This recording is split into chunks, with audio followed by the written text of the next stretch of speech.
Kemudian ada yang norma penghitungan dan ada yang menggunakan metode pembukuan. Nah, malam ini kita coba setelah penjelasan PTKP, kita masuk ke penghitungan PPh orang pribadi menggunakan metode norma penghitungan ya.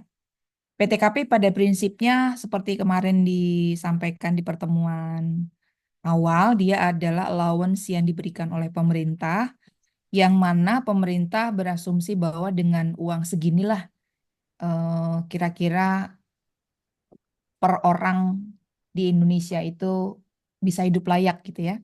Nah, nilainya itu berubah-ubah seiring juga dengan mengikuti perkembangan perekonomian yang ada di Indonesia. Terutama sangat terasa perubahannya setiap ada perubahan UMR. UMR naik, PTKP naik. UMR naik, PTKP naik. Seringnya seperti itu. Karena itu, maka PTKP sudah mengalami beberapa perubahan tarif sejak pertama diterapkan sampai sekarang di 2024. Dasar hukumnya disebutkan di Undang-Undang PPH bahwa di pasal 6 ayat 3 ada kata-kata kepada orang pribadi, yang mana orang pribadi ini adalah wajib pajak dalam negeri akan diberikan pengurangan berupa penghasilan tidak kena pajak atau PTKP. Nah, kemudian kita lihat di penjelasan berikutnya ya, bahwa PTKP ini pengurang penghasilan bruto. Dia tidak beneran uangnya dipotong sama pemerintah gitu, enggak. Tetapi ini hanya sarana saja. Sarana untuk mengurangi agar dari gaji yang diterima itu tidak utuh-utuh sebesar sebesar gaji bruto itu dipotong, dikenakan pajaknya. Tetapi atas selisihnya. Selisih apa? Selisih dari kelebihan batas layak hidup tadi itu. Oke, kita lihat pada yang pertama ini tahun 84 sampai 93. Pertama kali PTKP diterapkan dengan nilai untuk wajib pajaknya sendiri 960.000. Nah, 960.000 kemudian untuk si tanggungannya berapa nih? Untuk si tanggungan biasanya separuh dari itu. Jadi 480 ribuan. Kemudian ini berubah di tahun berlakunya itu 1994 menjadi 178. Berikutnya berubah lagi menjadi 2,8. Kemudian perubahan lagi menjadi sempat ada 3.600.000, baru berubah itu di 12 juta. Kemudian 13.200.000, berubah lagi menjadi 15.840.000, menjadi 24.300.000, 36 juta. Dan ini yang terakhir sampai sekarang nih, masih nggak ada perubahan. PTKP yang kita pakai sekarang adalah PTKP yang ditetapkan sejak 2016. Nah, sampai sekarang belum ada perubahan sama sekali. Nah, di sini untuk si wajib pajak sendiri, misalnya kalian karyawan, kemudian sudah memiliki NPWP, maka kalian menyebut diri sendiri gitu ya, diri sendiri dapat 54 juta potongannya per tahun. Yang kalau kita bagi 12 bulan itu sama dengan 4,5 juta per bulan. Nah, untuk tanggungan keluarganya berapa nih? Tanggungan keluarganya 4,5 juta juga. Tetapi kalau untuk kita sendiri tadi yang berpenghasilan ya, 4,5 jutanya sebulan. Kalau untuk tanggungan anggota keluarga 4,5 juta setahun. Bedanya di situ. Nah, ada status yang membedakan antara PTKP karyawan satu dengan karyawan lain. Dimulai dari kode TK, kemudian K garis miring I, PH, dan HB. TK itu artinya tidak kawin. Ini bisa digunakan oleh mereka yang benar-benar jomblo gitu ya. Atau yang sudah tidak lagi dalam ikatan perkawinan. Berarti misalnya pernah menikah tetapi pisah karena perpisahan atau pisah karena pasangannya meninggal. Nah, ini boleh pakai kode TK. Garis miring kemudian titik-titik-titik. Nah, sebanyak itulah nanti jumlah tanggungan yang dapat dicatat. Yang mana jumlah tanggungan paling banyak 3 orang. Kalau di sini TK berarti hanya diri sendiri si wajib pajak, yaitu 54 juta, ditambah berapa banyak tanggungannya. Kalau misalnya duda dengan anak 3 berarti bisa TK 3 itu ya. Nah, TK-nya untuk si ayahnya 54 juta, untuk anaknya 3 orang, 3 kali 4,5 juta. Nanti hitung-hitungannya kita coba langsung ya. Kondisi K itu adalah kawin. Kawin sendiri pada prinsipnya gampang dihafalnya itu ada suami, ada istri. Berarti dengan status K itu sudah harus ngitung PTKP-nya 54 juta si suami plus 4,5 juta karena mereka statusnya kawin. Nah, dengan status K, misalnya K0 saja, itu berarti sudah harus dapat potongannya 58,5 juta. Nah, belum nanti ditambah dengan anggota keluarga lain yang bisa ditanggung. Jadi bisa lebih besar ya. Antara TK dengan K, otomatis yang K ini nanti PTKP-nya lebih besar. Nah, kemudian K garis miring I, statusnya kawin, tetapi istrinya berpenghasilan, dan penghasilan istrinya ikut menambah kemampuan keluarga. Jadi penghasilan istrinya digabung. NPWP-nya barengan ini. Nah, negara memberikan tambahan allowance bagi si istri yang nilainya sama besar dengan yang diterima oleh si suami atau kepala keluarga. Jadi dengan status K kayak tadi di atas ya, 54 juta ditambah 4,5 juta. Nah, status kawinnya itu tadi itu ya, yang 4,5 juta itu ya. I-nya 54 juta buat si istri yang berpenghasilan. Baru nanti bisa nambah sampai dengan 3. PH ini pisah harta bagi wajib pajak kawin yang secara tertulis melakukan perjanjian pisah harta. Kalau kemarin ada pernah dengar ada berita artis cerai tidak memberikan harta gonogini kepada istri dengan alasan saya kan udah bikin prenup gitu ya, bikin perjanjian pisah harta di awal perkawinan. Tidak saya sangka istri saya S2 tapi tidak mau bekerja gitu ya. Jadi ya, walaupun cerai ini uang saya semua gitu. Nah, itu yang pisah harta yang seperti itu perlu di state di dalam SPT tahunan. Dan HB itu adalah hidup berpisah. Wajib pajak kawin yang telah hidup berpisah. Hidupnya aja berpisah, tetapi status perkawinannya masih berjalan. Nah, ditambah banyaknya tanggungan anggota keluarga ini pakai statusnya HB. Nah, nanti sekali lagi setelah tanda garis miring itu bisa menunjukkan angka banyaknya jumlah tanggungan yang maksimal 3 orang. Waktu penentuan besar PTKP. PTKP itu kita mulai sejak kapan? Kita ngelihat kondisi per 1 Januari tahun berjalan. Katakan misalnya seperti contoh yang ada di layar, tanggal 1 Januari 2016, WPB, statusnya kawin, tanggungan 1 orang anak. Sekali lagi, itu kondisi dia di 1 Januari 2016. Ternyata istrinya melahirkan anak kedua di tahun 2016, tetapi tanggalnya ada di tengah-tengah tahun nih misalnya ya. Nah itu bagaimana nih kan anak nambah kalau misalnya kalian bagian HRD, Mbak ini aku PTKP-nya nambah Mbak gitu, tolong dijelaskan. Iya PTKP-nya nambah tetapi tidak di tahun sekarang. Karena kondisi PTKP harus tetap sama sejak Januari 1 sampai dengan 31 Desember tahun itu. Berarti anak keduanya nanti bisa ditambahkan PTKP-nya itu di kapan? Di tahun berikutnya. Nah, ini berlaku tidak hanya bagi yang pertambahan anggota keluarga, tetapi juga apabila anggota keluarga berkurang. Misal, anaknya menikah, gitu ya, kemudian ikut suami, menikahnya di September misalnya. Nah, karena kondisi menikahnya di September, maka sampai dengan Desember tahun itu, si anak tadi itu masih bisa ditanggung sama bapaknya. Misal ya, begitu ya. Atau anaknya sudah bekerja, udah nggak bisa kita tanggung lagi. Tetapi nanti tunggu sampai Desember tahun itu. Di tahun berikutnya baru anak tersebut kita keluarkan dari daftar tanggungan. Yang bisa kita tanggung siapa saja, yaitu anggota keluarga, dengan syarat punya hubungan keluarganya sedarah atau semenda. Kalau hubungan keluarga sedarah sudah jelas ya, kita bisa lihat di sini contohnya ayah, ibu, anak kandung, gitu, kakak kandung itu keluarga saudara semua. Tetapi yang boleh tidak serta-merta seluruh keluarga saudara gitu enggak. Hanya yang lurus 1 derajat ke atas ke bawah. Nah, ini seluruh 1 derajat ke atas ke bawah. Ini saja yang boleh dimasukkan atau yang boleh ditanggung. Nah, ini ada yang ke samping nih 1 derajat. Ini gimana?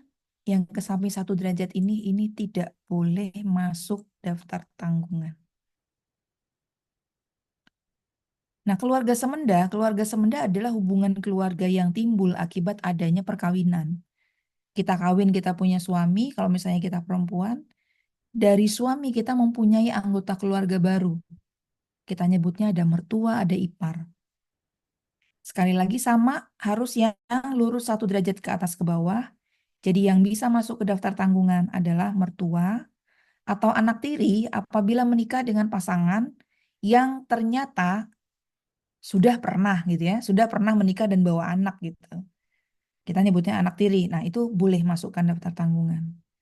Yang ke samping 1 derajat seperti saudara ipar, om, tante, bahkan nenek saja, itu juga nggak bisa kita masukkan ke daftar tanggungan. Karena kenapa? Karena sudah 2 derajat, 2 step di atas kita. Nah, kita cuma bisa yang satu di atas, satu di bawah. Nah, ini penjelasannya ya tentang yang tidak bisa masukkan dalam daftar tanggungan. Ada lagi kah yang bisa ada yaitu anak angkat. Anak angkat persisnya seperti contoh yang ada kita lihat di sehari-hari di artis Bertrand Peto. Nah, itu tuh dia contoh tuh anak angkatnya itu. Tidak ada hubungan darah dengan ayah ibu angkatnya. Kemudian dia langsung full ikut tinggal menetap bersama ayah ibu angkatnya. Semua biaya sekolah, makan, sandang, pangan, papan, semuanya pokoknya ditanggung ayah ibu angkatnya. Bahkan juga sudah sampai diakui oleh pengadilan. Udah masuk tuh ke daftar kartu keluarga. Nah, anak angkatnya semacam ini boleh kita masukkan dalam daftar tanggungan. Kita kasih contoh yang paling sederhana. Bapak Triple A ini karyawan di PT Triple X dengan status K0. Kawin dengan tidak ada tanggungan. Nah, pada 3 Agustus dia memiliki anak pertama. Bagaimana PTKP di 2016 karena anaknya lahir di 3 Agustus 2016. Sekali lagi patokannya adalah bagaimana kondisi Bapak itu di 1 Januari 2016.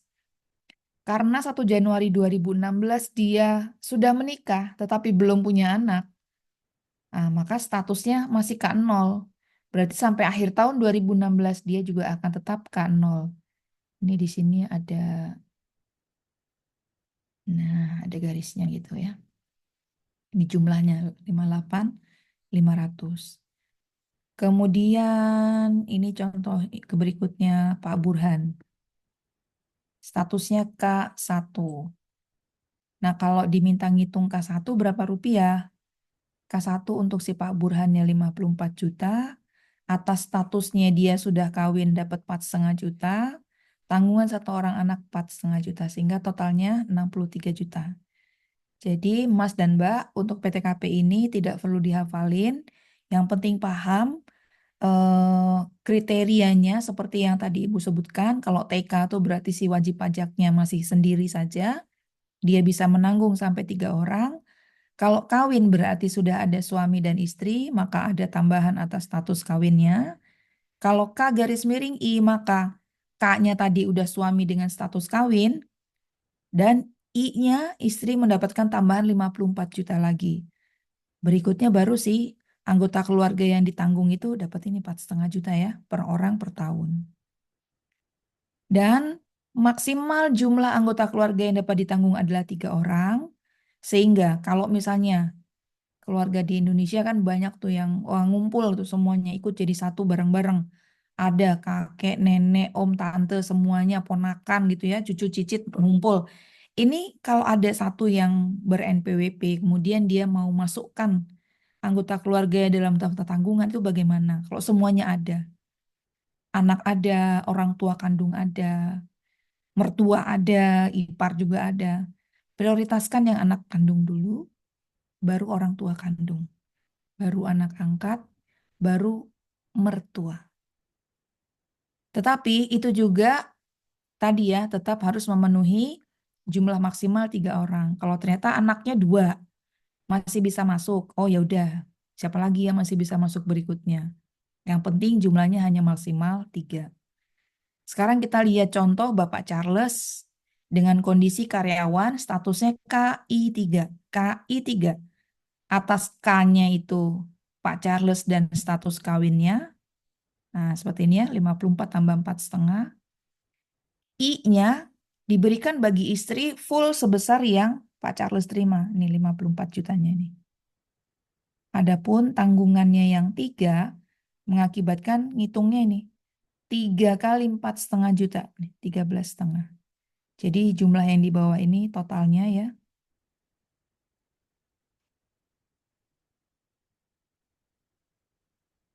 begini. Oke, ini kita lihat lagi contohnya Pak Doni statusnya TK, tidak kawin. PTKP Pak Doni sendiri 54 juta. Tetapi ternyata Pak Doni punya tanggungan, ada anak angkat 1 orang. Jadi statusnya TK garis miring 1. Nah, untuk TK 1 ini untuk Pak Doninya 54, untuk tanggungan 1 orangnya 4,5. Yang di bawah adalah jumlahnya. Berikutnya Pak Edi, karyawan, akhir 2015 cerai. Nah ini ya, anggota keluarganya ada yang ngilang dari daftar tanggungan nih 1 nih. Sudah dikaruniai 2 orang anak. A, dengan tanggungan 2 orang. Tetapi akhir tahun 2015 cerai. Jadi nggak K lagi gitu. Nah bagaimana kalau kita mau bikin perhitungan PTKP 2015? Kembali lihat 1 Januari 2015. Status itu bertahan sampai akhir tahun 2015. Oke, kriteria tambahan yang perlu diperhatikan. Kalau tadi ya anggota keluarga sedarah dan semenda sudah jelas bisa dimasukkan sebagai daftar tanggungan, tetapi tidak serta-merta semuanya tanpa kecuali bisa kita masukkan. Ada cara-cara tertentu yang membuat ada beberapa yang terpaksa walaupun itu anggota keluarganya sedarah 1 derajat ke atas ke bawah, tapi ternyata bisa jadi nggak bisa kita perhitungkan daftar-daftar tanggungan gitu. Kenapa? Yang pertama, apabila orang tua, maka pastikan orang tua yang masuk daftar tanggungan itu memang sudah tidak menerima penghasilan apapun. Berarti kalau misalnya masih nerima penghasilan, kita nggak boleh nanggung orang tua, Bu. Loh, Mas sama Mbak kalau orang tuanya ada yang ikut sih, nggak masalah, silakan. Yang tidak boleh hanya masuk perhitungan PTKP-nya. Jadi pastikan memang orang tua yang kita masukkan ke perhitungan PTKP itu sudah yang tidak punya penghasilan apapun. Memang full kita tanggung semua biaya hidupnya. Begitu ya. Nah, kemudian apabila anak, maka pastikan ke 1, belum menikah. Kemarin kan lagi banyak kasus-kasus di daerah Sulawesi di sana ya, menikah masih umur 14 tahun gitu. Usianya usia belum dewasa tetapi sudah menikah. Nah, kalau sudah kategori menikah, maka otomatis langsung dianggap dewasa dan dia tidak lagi menjadi tanggungan orang tuanya. Dia menjadi tanggungan suaminya. Oke, berikutnya pastikan bahwa anak kandungnya itu belum bekerja, masih belum dewasa. Nah, batas usia dewasanya sampai dengan 18 tahun kalau di Undang-Undang Perpajakan. Lebih dari itu, kalau kita ngikutin ketentuan, sebenarnya udah nggak boleh masuk daftar tanggungan. Tetapi dalam prakteknya masih lunak, masih dikasih izin sepanjang memang anaknya masih tanggungan orang tua. Contoh, baru aja lulus SMA umur 18. Umur 19 sama umur 20 masih mahasiswa, Bu. Oh ya, nggak apa-apa dimasukkan. Nah, tapi nanti mohon diperhatikan kriteria yang diminta pada saat menjawab soal gitu ya, kalau misalnya pas ujian. Nah, kalau diminta benar-benar harus ngikutin ketentuan ya, hitung pakai usia maksimalnya 18 tahun. Tetapi kalau itu tidak diatur, silahkan sampai dengan batas normal yang wajar ya. Kita ngikutin kalau kuliah gitu. Kira-kira sampai usia berapa ya? 22, 23 gitu ya maksimal ya. Nah, berikutnya lagi, kalau misalnya tadi ya, ada keterangan perhatikan kondisi di 1 Januari tahun yang bersangkutan, maka apapun pertambahan atau pengurangan anggota keluarga selama tahun itu berjalan, itu tidak akan mempengaruhi kondisi PTKP di tahun yang sama. 1 Januari statusnya TK 0, begitu dia Oktober misalnya menikah, ya udah sampai Desember tanggal 31 ya masih harus pakai pengakuan TK 0. Nanti istrinya baru diakui di tahun berikut. Nah, begitu juga dengan misalnya anak tuh. Baru lahir tanggal berapa? 3 Januari, Bu. Mohon maaf terpaksa kita tetap masukkan si anaknya hitung di PTKP-nya tahun depan. Tapi 3 Januari, Bu. Iya, patokannya 1 Januari. Kemudian PTKP itu hanya bisa dihitung 1 kali setiap tahun. Nah, kasus yang banyak terjadi itu kita ambil contoh di sini. Bapak A kerja di PT ABC sebagai karyawan tetap, dapat gaji, dan ada potongan PTKP. Dibikinin bukti potong gajinya dari PT ABC. Tetapi ternyata dia juga tercatat sebagai karyawan tetap di PT XYZ, dapat gaji, dan ada potongan PTKP. Pada saat akan melaporkan SPT tahunan, penghasilan dari dua perusahaan ini masing-masing kan ada potongan pajaknya. Bapak A mungkin ngerasanya pajak saya sudah tuntas, sudah lunas, sudah dipotong sama kantor. Tetapi di dalam SPT tahunan, Bapak A ini harus menghitungnya di jumlah. Apa di jumlah? Ya penghasilan dari perusahaan satu dan perusahaan dua di jumlah gitu ya. Tetapi potongan PTKP-nya tidak boleh dijumlah. Karena kalau dijumlah jadi dapat potongan PTKP-nya double. Nah, yang boleh itu dapat potongan PTKP hanya 1 kali. Potongan yang satu diakui, potongan yang kedua tidak diakui. Berarti potongan yang kedua ini jadi tiba-tiba seperti penghasilan yang kemarin-kemarin itu nggak kena potong pajak gitu. Makanya ketika ada penghasilan lebih dari satu, maka pada saat lapor SPT tahunan akan ada kekurangan pajak lagi yang harus dibayar. Nah, yang semacam ini yang biasanya baru pada terkaget-kaget nih, kok saya bayar lagi, Bu? Kan kemarin sudah dipotong di perusahaan ke satu dan kedua. Iya, selisihnya timbulnya dari ini, potongan PTKP yang double. Karena bolehnya hanya 1 kali saja.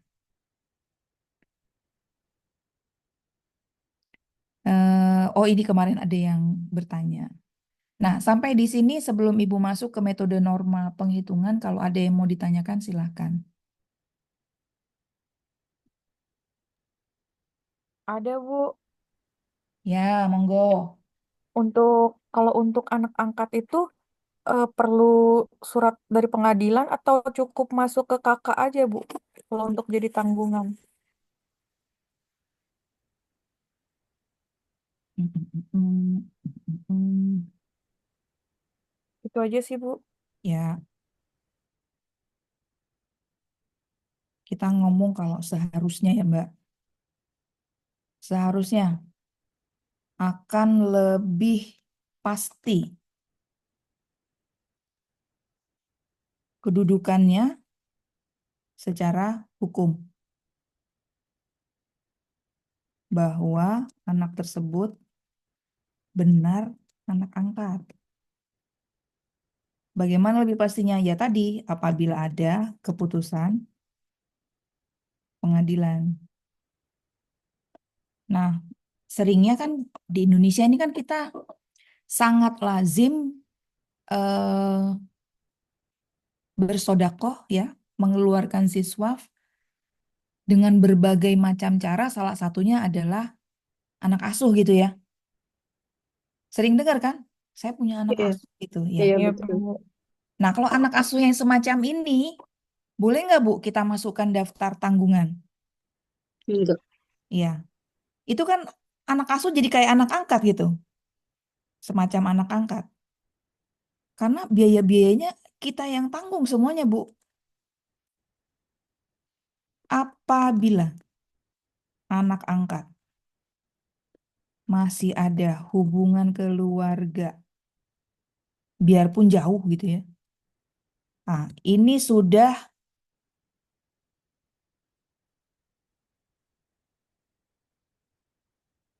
tidak boleh masuk daftar tanggungan. Kemudian dia masih tinggal sama orang tuanya, Bu. Kita hanya mengirim biaya-biaya, misalnya ya untuk sekolah, gitu kan. Kemudian untuk biaya hidup, kemudian untuk transport, sama uang makan segala macam. Pokoknya kita kirim lah, Bu, gitu. Pokoknya itu tanggungan saya. Ini juga nggak bisa, nggak boleh juga. Nah, kemudian ada anak angkat yang, oh, kalau misalnya sudah dewasa, kasihan Bu, dia dari dulu tuh anak yatim piatu, kebetulan kenal sama saya juga baru, gitu. Jadi saya anggap anak, saya ongkosin gitu, nggak bisa juga.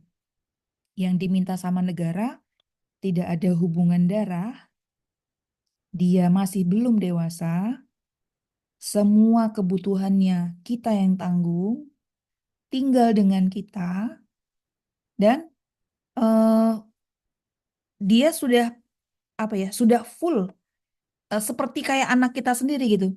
Ya tinggal sama kita, bareng sama kita, biaya-biayanya kita yang tanggung semuanya. Tidak model yang kayak begini, ngirim ongkos, ngirim biaya hidup dan segala macam. Nah, kalau misalnya kayak Mbak tadi nanya, kita masukkan Bu ke daftar anggota ini ya, di kartu keluarga. Sepanjang syaratnya tadi terpenuhi, menurut Ibu sih nggak apa-apa.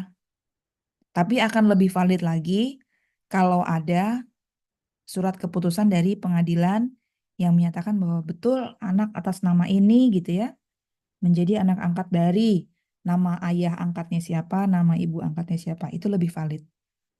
Tetapi sepanjang persyaratan yang tadi dapat dipenuhi, eh, menurut ibu masih bisa. Nah, yang jelas memang usia juga menjadi salah satu tolok ukur. Ini sampai batas umur berapa nih kita mengcover semua biaya hidup? Ya, sama normalnya seperti anak kita sendiri treatmentnya. Kalau misalnya tidak dalam konteks sedang kena pemeriksaan pajak, hal-hal yang semacam ini biasanya tidak akan ditanyakan sampai detail.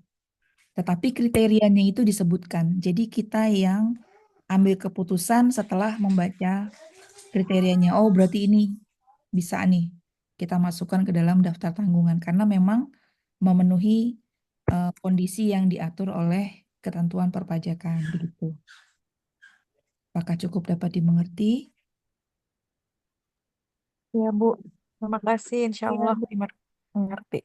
Ya, ada yang mau bertanya lagi? Tidak? Kalau tidak, Ibu berpindah ke kita menghitung pakai metode normal penghitungan ya.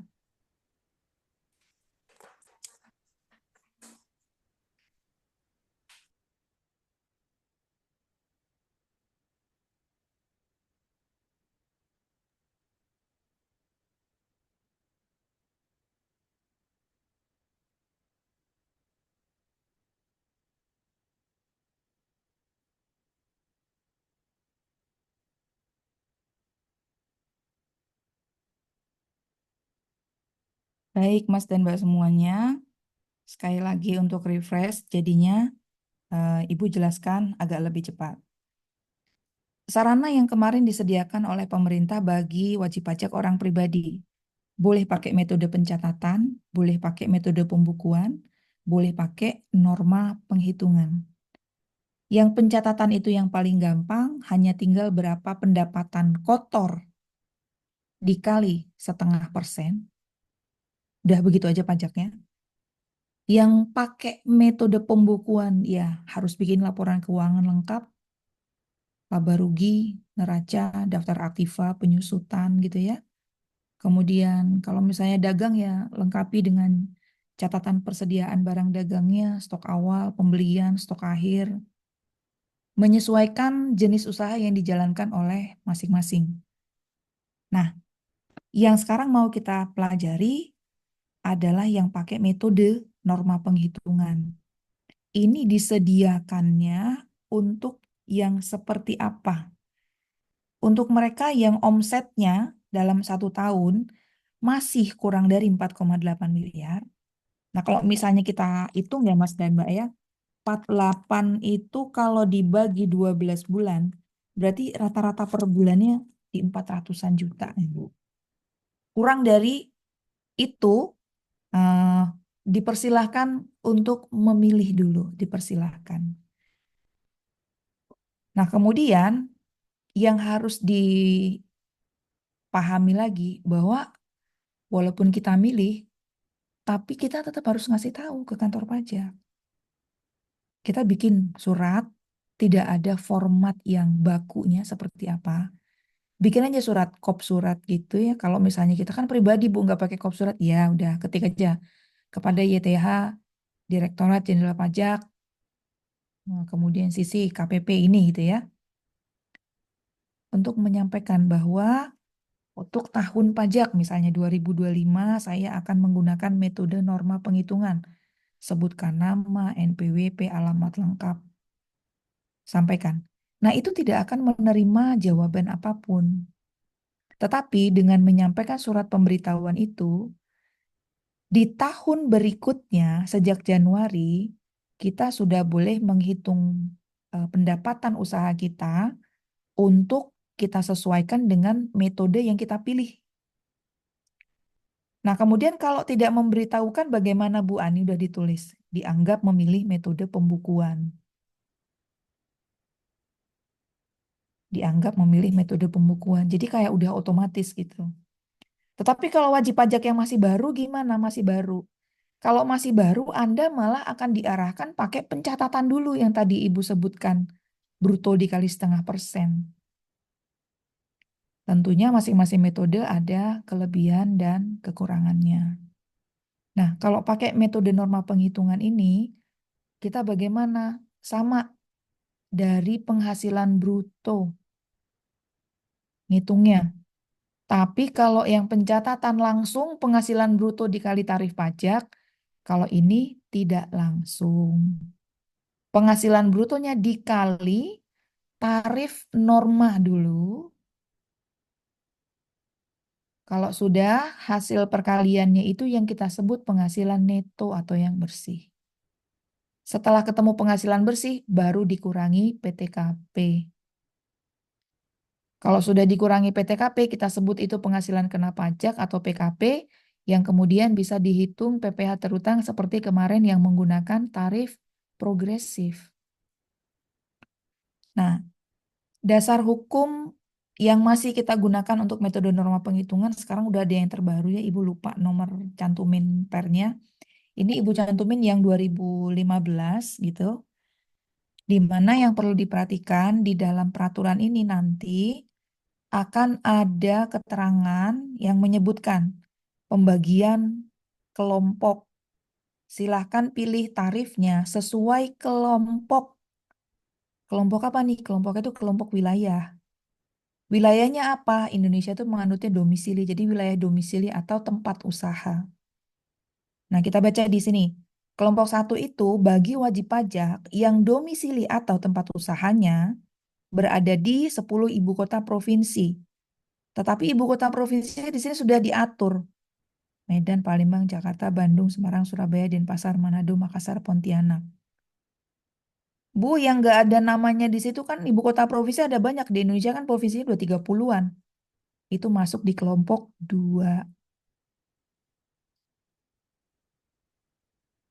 Jadi pada saat nanti membuka ini isinya adalah semua jenis usaha yang dijalankan oleh wajib pajak dengan kriteria detail sehingga kita perlu membaca dulu rincian kalimatnya untuk bisa memastikan bahwa oh ya ini memang ini nih kelompok usaha yang saya jalankan gitu. Karena bahkan jenis misalnya ya praktek dokter umum saja itu tidak cuma satu item penjelasannya. Ada praktek dokter umum yang membuka usaha di ruangan tertutup. Praktek dokter umum yang menjalankan usaha di ruangan terbuka. praktek dokter umum yang, nah gitu. Kriterianya ada banyak, apalagi perdagangan, Mbak. Itu juga banyak. Perdagangan eceran, perdagangan besar, perdagangan berdasarkan pesanan, perdagangan umum, macam-macam. Kita sesuaikan jenis usaha yang mana yang cocok dengan yang kita jalankan, sambil dilihat. Kayak di layar ini ya, ada tabel yang di kanan bawah itu, kode 01442, ini Ibu ambilkan satu. Kriteria jenis usahanya udah Ibu pendekin ini, pembibitan dan budidaya kambing potong. Di kelompok satu tarifnya sekian, kelompok dua tarifnya sekian, kelompok tiga tarifnya beda lagi.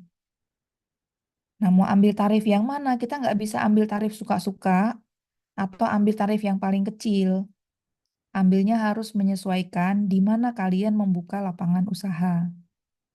Jalanin usahanya di mana? Saya misalnya di Cirebon, Bu. Cirebon itu ibu kota provinsi atau bukan? Provinsi apa bukan ya, Mbak Mas? Bukan, Bu. Kan, Bu. Kan, berarti harus ambil tarif yang ada di kelompok Daerah lainnya. daerah lainnya. Begitu ya. Nah, kalau misalnya saya punya usahanya nggak cuma satu, Bu. Saya satu buka di Jakarta, satu lagi saya buka di Ciawi. Berarti penghasilan yang Ibu jalankan di Jakarta itu brutonya berapa dikali tarif Jakarta, penghasilan di Ciawi dikali tarif untuk Ciawi. Jadi ambil kelompok tiga. Nuh, kok jadi misah-misah? Iya, hasil perkaliannya nanti baru dijumlah. Kalau udah dijumlah baru potong PTKP. Sisanya baru dihitung tarif pajaknya. Kita langsung lihat bagaimana contoh perhitungannya. Ini dicontohkan Pak Dokter. Dia buka praktek dokter di Jakarta Utara, tapi selain itu dia juga punya usaha lampingan. Buka industri rotan, lokasinya di Cirebon, dengan status telah berkeluarga dan 3 orang tanggungan. eh, Informasi yang dapat disampaikan adalah nih penghasilan brutonya dari praktek dokter 415 juta setahun, kemudian dari industri rotan 625 juta setahun. Mohon pada saat membaca soal yang diperhatikan ke satu adalah tahun pajaknya, karena kemarin sudah jelas ya, tahun pajaknya beda, tarif pajaknya ada perbedaan nih gitu. Kan ada tarif progresif yang terbaru tuh yang sampai 35%. Nah, itu mulai tahun pajak berapa? 2018 pakai tarif pajak yang mana? Ya, itu menjadi salah satu clue pada saat kalian mau menghitung. Nah, yang kedua, kalau dia orang pribadi ya ini, kondisi status PTKP. Terkadang soalnya kayak begini ya, to the point langsung disebutkan berkeluarga dengan 3 orang tanggungan. Ada di lain soal lagi yang dibikin rinci anggota keluarganya berapa. Sekali lagi perhatikan tahun pajaknya dan lihat untuk tahun tersebut, nah, batas usianya masih memenuhi apa enggak nih? Kalau misalnya anak yang seperti itu, sortir dulu baru lakukan perhitungan. Kita lanjut di soal yang sekarang ini. Ceritanya si Pak Dokter memilih menggunakan metode norma penghitungan. Dan dari tabel tarif tadi diketahui rate-nya ternyata loh kok sama gitu. Kelompok satu 2, 3-nya sama.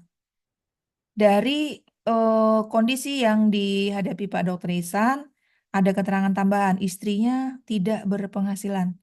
Maka Anda diminta untuk menghitung berapa penghasilan neto yang bersih ya, berapa PTKP-nya, berapa PKP, dan berapa PPh terutang. Nah, ini adalah skema yang perlu dilakukan pada saat kita mau menghitung penghasilan dan pajak dari wajib pajak orang pribadi yang pakai metode norma. Perhatikan di sini, penghasilan netonya itu dihitung dengan cara penghasilan bruto dikali tarif norma. Berarti kayak yang tadi Ibu jelaskan ya, ini penghasilan sebagai dokternya dikali tarif, ini kebablasan. Penghasilan dokter dikali tarif dokter, penghasilan rotan dikali tarif rotan, menyesuaikan lokasi usaha. Ini brutonya Setelah dikali tarif, itu adalah neto hasilnya ya. Nah, kalau penghasilan netonya sudah ketemu, baru bisa dikurangi PTKP. Kalau sudah dipotong PTKP, sekali lagi PTKP kan kepanjangan penghasilan tidak kena pajak. Berarti sisanya itu ya kena pajak. Ya, jadi kalau nanti ada ngitung penghasilan orang pribadi, setelah dipotong PTKP, bawahnya udah langsung otomatis dia adalah PKP, penghasilan kena pajak. Penghasilan kena pajak itulah yang harus Mas dan Mbak hitung berapa pajaknya setahun. Oke, dari sini kalau misalnya kita langsung masukkan ke perhitungannya, dari yang industri rotan 625 juta kali 16% ketemu 100 juta. Yang praktek dokter 415 juta dikali 50% ketemu 207.500 di jumlah. Ya, 0,7500. Karena PTKP-nya berkeluarga dengan 3 orang tanggungan, nih potongannya 72 juta. 307 dikurangi 72, hasilnya 235.500. Nah, 235.500 ini adalah penghasilan kena pajak. Kalau kondisinya tadi kan tahunnya 2018, berarti ini sampai kena berapa lapisan tarif ini? Dari PKP 235.500.000 ini kena berapa lapisan tarif? 2 ya Bu ya. Ya, betul. Lapisan pertamanya 5% dikali berapa? 5% kali 50 juta, Ya, betul. Yang lapisan yang keduanya, 15% 15% dikali kali 185.500.000. sisanya. ya, gitu ya. Jadi hasil perkaliannya di jumlah ini adalah pajak setahun. Berhenti sampai di sini, ya. Kalau pertanyaannya hanya diminta sampai PPh terutang, ini sudah cukup. Tetapi kan Bu, wajib pajak ada yang bayar pajaknya per bulan. Nah, itu menjadi step tambahan itu. Nanti kita pelajari di metode pembukuan biar sampai ketemu berapa PPh yang masih harus dibayar pada saat menyampaikan SPT tahunan. Saat ini yang penting adalah paham dulu urutannya. Kalau pakai metode norma penghitungan, ngitungnya seperti apa, item yang harus diperhatikan apa saja. Oke, dari sini ada yang mau ditanyakan? Kita mencoba untuk menghitung.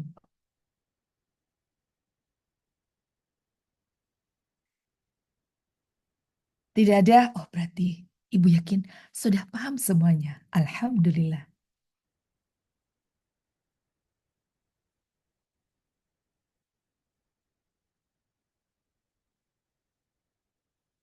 Bentar ya, ditunggu.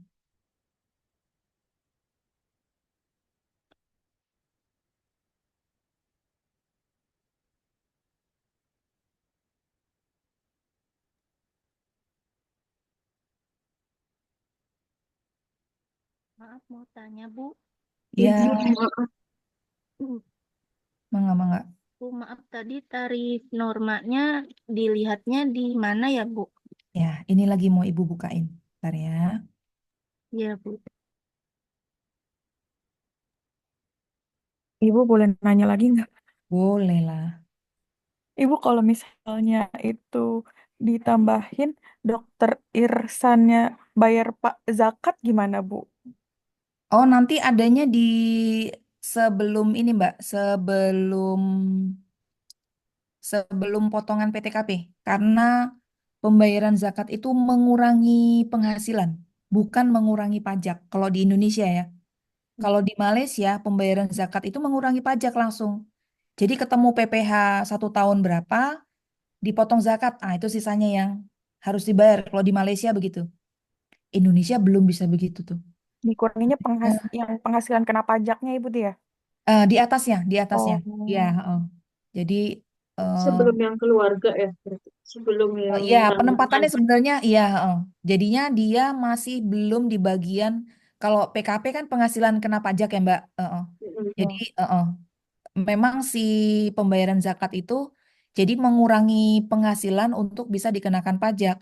Sebenarnya kalau ditempatkan di atasnya PKP atau di bawahnya PKP sama aja sih, tapi kan kita mau ngitungnya tuh dari PKP gitu ya. Jadi supaya PKP-nya berapa gitu. kalau bisa tempatkan itu di hitungan Excel-nya kita sebelum PKP-nya lah gitu. Karena nanti jadi biar gampang PKP-nya sekian dikali tarif sebentar. Lampiran per.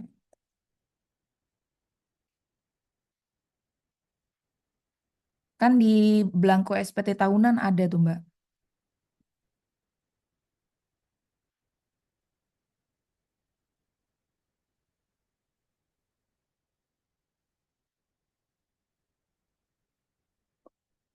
Peraturan untuk eh, PTKP ini halamannya itu amat sangat tebal sekali. Sebentar, mana sini?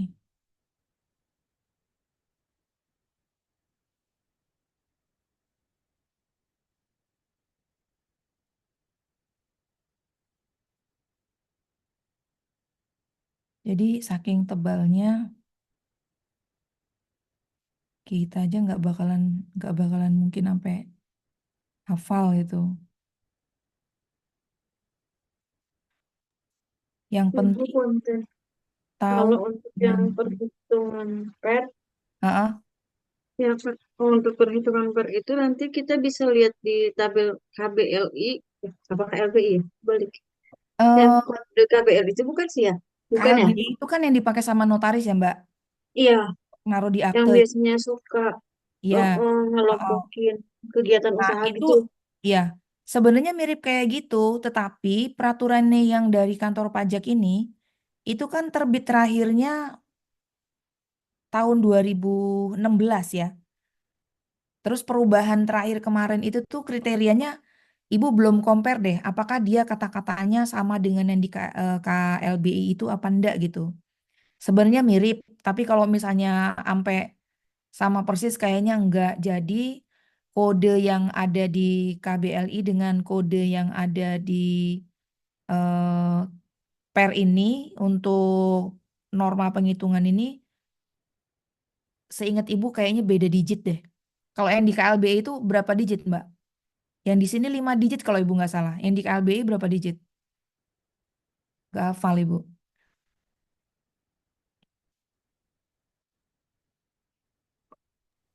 Sama Bu 5. 5 juga ya? Iya. Tapi berarti lebih aman langsung lihat ke PER aja berarti ya. Yang Ya, peraturan karena pajak kita aja mau berarti. cari persentasenya kan buat ngitung Iya. pajaknya. Kadang-kadang eh, nggak usah perhatikan kodenya, yang diperhatikan adalah justru deskripsi ininya. Deskripsi pada saat kita mau nyari ini pekerjaannya yang kita jalankan ini pakai yang mana gitu. Nah, kayak begini kan ini peraturannya kalau pas lagi dicari malah begini.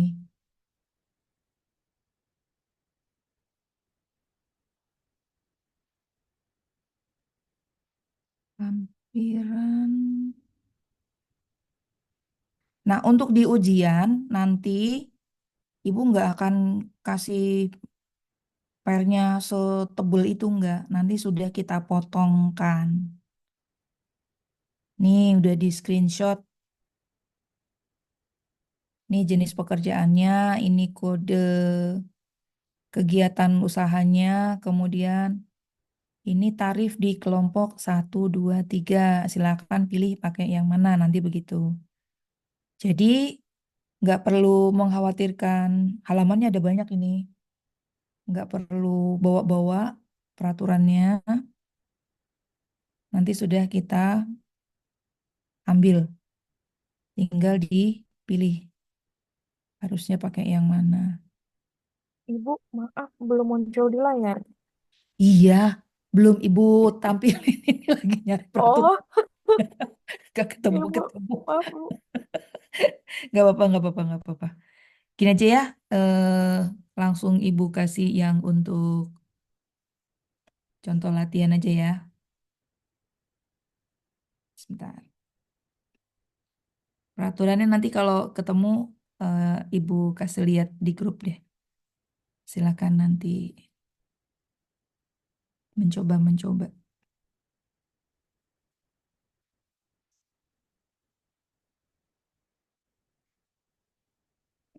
Nah, jadi kemarin waktu pertemuan 1 dan 2 kan sudah ngitung pakai tarif progresif ya. Kemudian tadi pakai PTKP, kemudian norma penghitungan. Yang pencatatan tuh kemarin sudah ya, cuman begitu doang gitu ya. Januari bruto berapa dikali tarif 0,5% sampai Desember berapa. Nah, sekarang dari beberapa penjelasan tadi, kalau di dalam kondisi real itu semua ketentuannya mix gabung jadi satu. Jadi begitu juga yang akan kalian coba selesaikan untuk soal-soal latihan ya. Ini contoh saja. Misal dengan tidak melihat tarif, Ibu ambil contoh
Teh dia mah gelasnya suka dibalikin.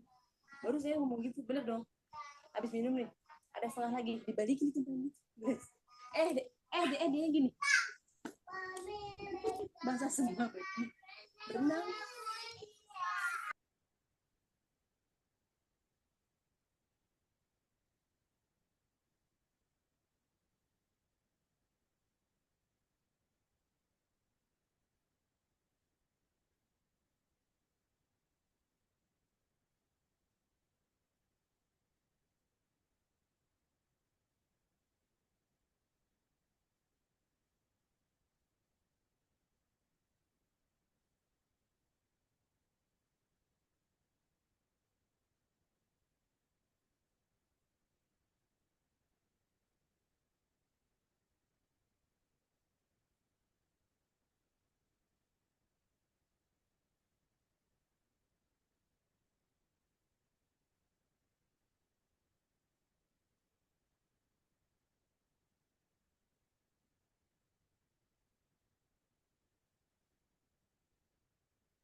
Nah, ini dua aja. Nanti coba di karena ini ibu pakainya Excel bukan pakai Google Spreadsheet, jadi ibu nggak bisa invite untuk ikut ngetiknya gitu ya. Nah, tetapi dari soal semacam ini, kalau untuk menjawab pertanyaan yang A, penentuan status saja dulu deh. Status PTKP. Berarti status PTKP Pak Amir apa ini? Kekecilan nggak ini tampilannya? Bu gedein lagi.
Bagaimana?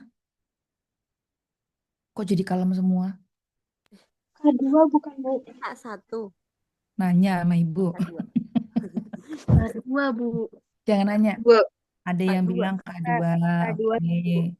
Ada yang bilang K1. Nggak apa-apa kan? Berarti kalau K2 yang masuk siapa? K1 yang masuk siapa? Kan dimintanya tadi. Setelah tentukan status, berapa jumlah PTKP rupiahnya maksudnya ya. Nah, siapa saja yang masuk daftar tanggungan ini gitu. K2 istri sama K2 Evi istri, kemudian dan Evi. Evi, kemudian Ibunya ya Bu, Ibu Sri. Ibu Sri. Oke, kalau yang K1 pertimbangannya siapa saja yang masuk?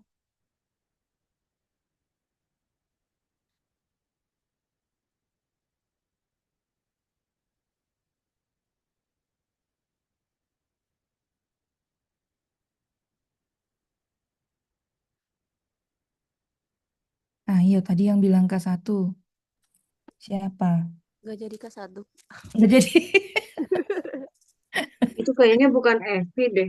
Kan Evi-nya udah usia 27 tahun. Oke, berarti Kayaknya Randy deh. kalaupun misalnya Istri K2 Randy. ganti member nih, oke, istri, terus member lainnya siapa? Randy Bu. Randy sama Sri. sama Sri. Ada pendapat lain?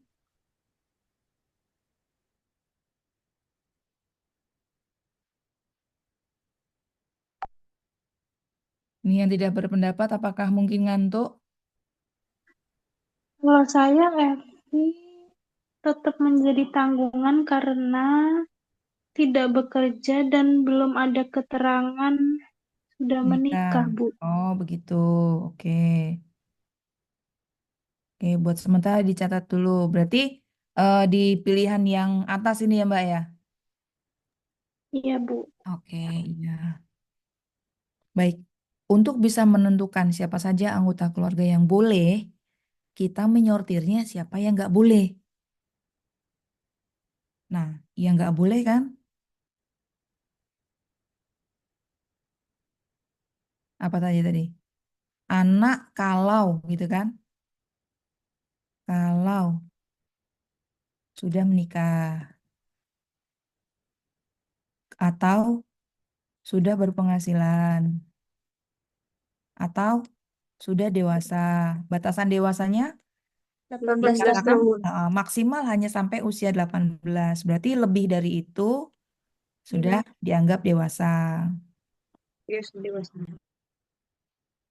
Nah, berarti ini kan anaknya ada 3 nih. Kita bisa sortir mereka kan. Ini persyaratannya tidak tidak kita pilih salah satu. Ini persyaratannya kita ambil semuanya. Yang atas pertama Evi belum menikah. Tapi sudah berpenghasilan? Enggak juga. Sudah dewasa? Sudah. Karena sudah lebih dari 18. Anak kedua, sudah jelas dia menikah. Sudah ikut tanggungan suami. Anak ketiga, sudah menikah? Belum. Sudah dewasa, usianya masih batas Usianya di maksimalnya bawah. nih kan? Ya, Heeh. pas. Tapi Pas. udah berpenghasilan gimana? Oh iya, tapi Kalau dia yang kayak begini nih, seperti Randy ini, dia penerapannya jadi kayak inget artis Tio Pokopok, Tio Pokopok. Siapa tuh namanya? Joshua. Joshua ya. Nah, Joshua. Joshua Wawa itu kan dari mulai kecil itu dia berpenghasilan. Nah, terus bagaimana? Yang semacam ini penghasilan anaknya dijadikan penghasilan ortu.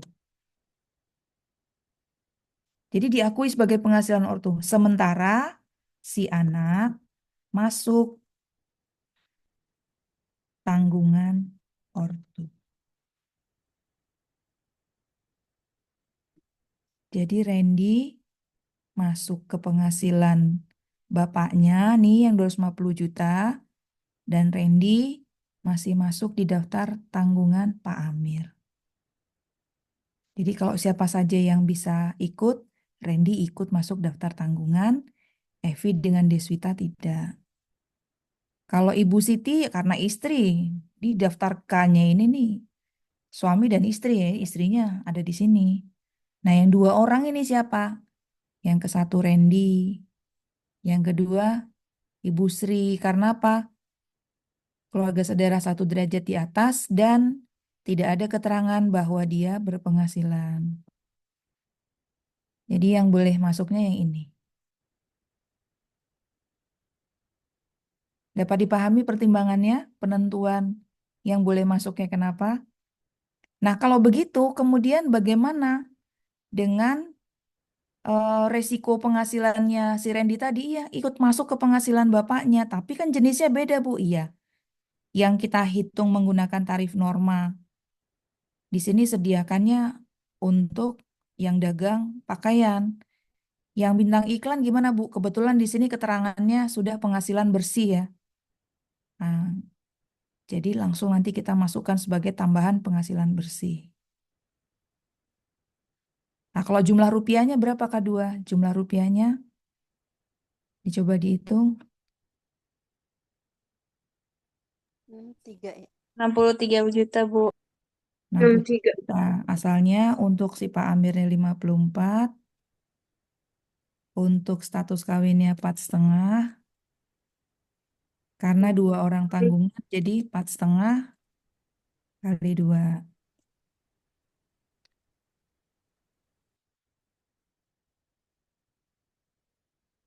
Loh, kok nggak 63, Bu? Gimana, Mbak? Iya, 54 yang bapaknya, 4.500.000 ibunya, anaknya 2, 6 Tanggungannya juta. 2 orang. Anaknya Yang 1. Randy, Oh, ya, Randy sama Ibu Sri yang ya, begitu. Gitu ya. Ibu, kalau misalnya Randy penghasilannya enggak teratur, maksudnya tuh tetap dihitungnya dalam 1 tahun ya? Jadi gini, Kalau kalau misalnya Bu, dia cuma dapat waktu Februari doang gitu ya.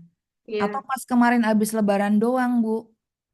ya itu dianggap penghasilan yang dia terima 1 tahun itu gitu. Jadi kata-katanya tetap penghasilan setahun. Penghasilan setahun terkadang tidak selalu berarti bahwa full dari Januari sampai Desember dapat terus. Tetapi penghasilan 2023, penghasilan setahun 2023, segini dia. Walaupun dapatnya 1 kali, itu dianggap penghasilan 1 tahun tersebut gitu. Hmm. Ya, Ya, baik. tidak selalu berarti, oh berarti ini kita bagi 12 gitu. Tidak selalu berarti Hmm. seperti itu. Iya, iya. Oke. Nah, sekarang untuk menghitung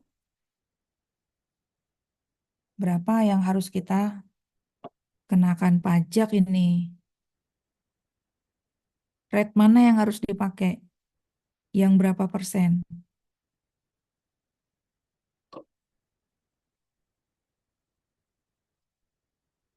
Baca soalnya ke atas lagi dikit. Nah, rate mana yang harus dipakai?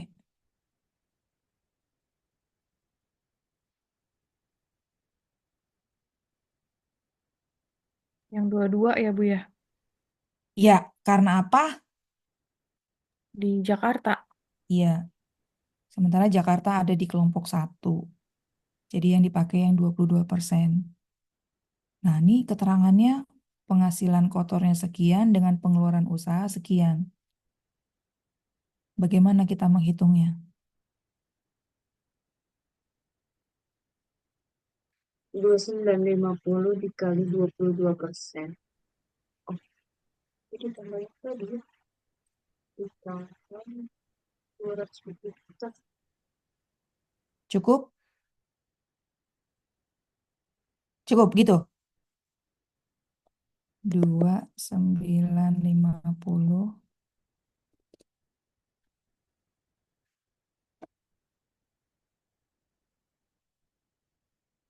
dikali 22%. Ditambah yang Randy, ditambah Randy dulu 2950 ditambah 250 juta. Dipisah ya. Oh iya, iya, dipisah. Nah, ini yang penghasilan brutonya, ini penghasilan netonya yang sudah bersih.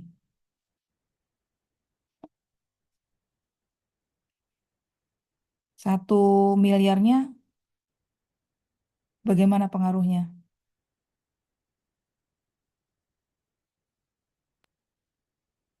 Tidak berpengaruh ya, Bu. Betul. Karena ketentuannya menghitung penghasilan netonya itu dari penghasilan bruto langsung dikali tarif norma. Nggak ada keterangan dikurangi biaya-biaya usaha. Loh, jadi saya ada pengeluaran-pengeluaran gimana, Bu?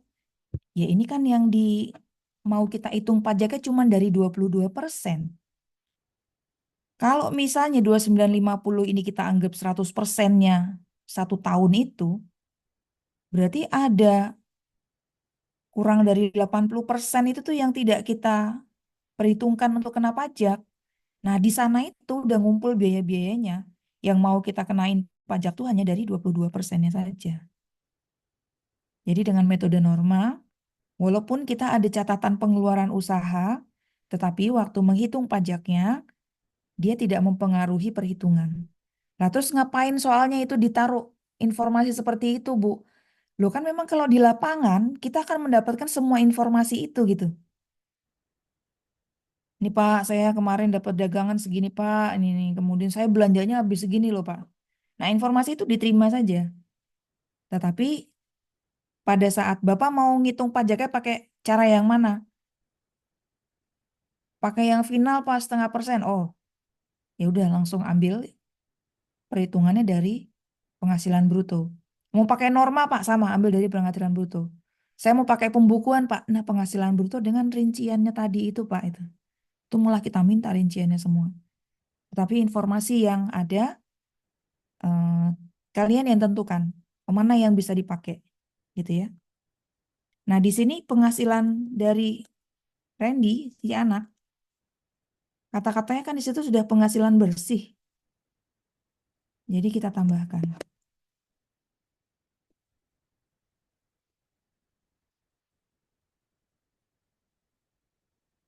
yang total penghasilan bersih untuk 2023.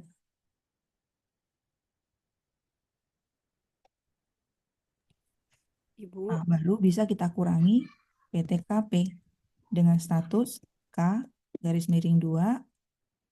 Rincian mengenai anggota keluarga yang bisa ditanggung sudah dijawab di sebelumnya.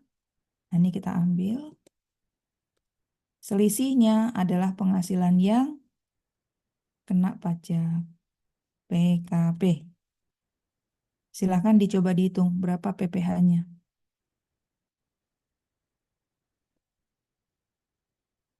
Harap diingat tahunnya 2023. Monggo Ibu tunggu hitungannya jadinya berapa nih pajaknya.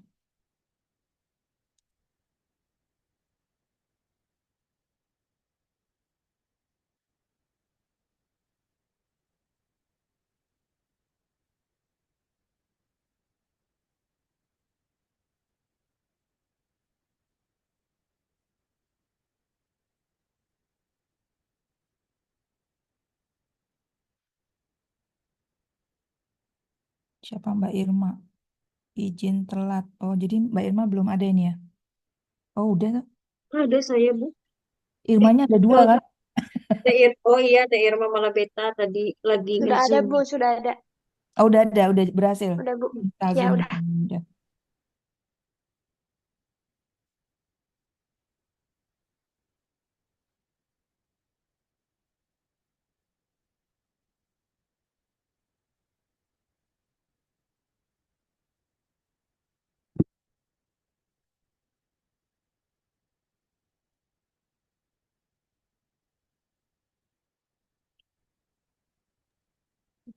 Sudah ada yang dapat? Berapa?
Gimana ini?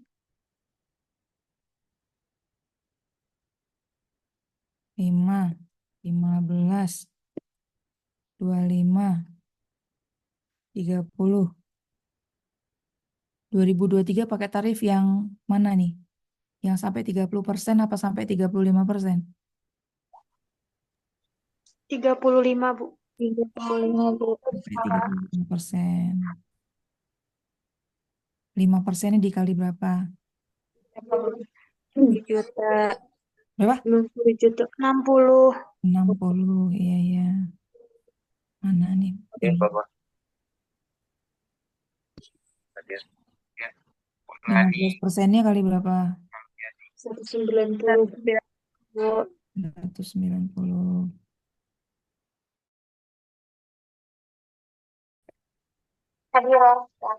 25%-nya kali berapa? 250. Pak. Usa Fitri Haryanti. Oh, Hadir. udah 331 kelas lain ya. barang. Oh, ya udah. iya Ini Ahmad kita Fajar. selesaikan. Nah, ini kan 3, 500 ya. Berarti ini kurangi 500 juta. Pak Muhammad Fajar, Ini pajaknya. Amelia, Kredit, Pak.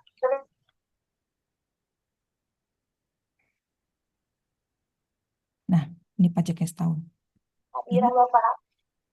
Oke, nanti ini Ibu Pak save Rito kemudian kirim di Sofia WhatsApp Aksa untuk Hakim. contoh Hadir, Pak. latihan. Untuk latihan di rumahnya sudah Ibu taruh di WhatsApp grup. Silakan nanti dikumpulkan. Baik, silakan bergabung dengan kelas berikutnya.